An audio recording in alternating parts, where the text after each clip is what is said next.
Ahojte všetci, takže momentálne dnes sa nachádzam v Tartu, v Estónsku, je to univerzitné mesto a je to veľmi pekné mesto. Jeden človek by mohol povedať, že sa momentálne nachádzam aj niekde v Anglicku, pretože tunajší areál univerzity je zasadený v parku a je naozaj na nerozoznanie občas medzi nejakým anglickým štýlom parku a fakt, že človek je niekde v Estonsku.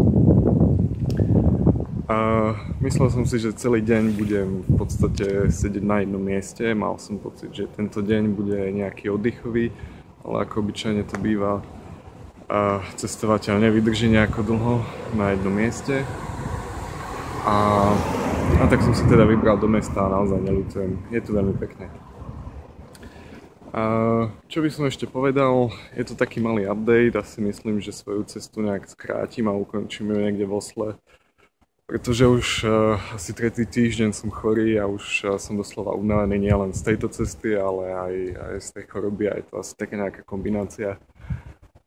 A, a asi tak, takže asi cesta bude kratšia a to je asi tak všetko.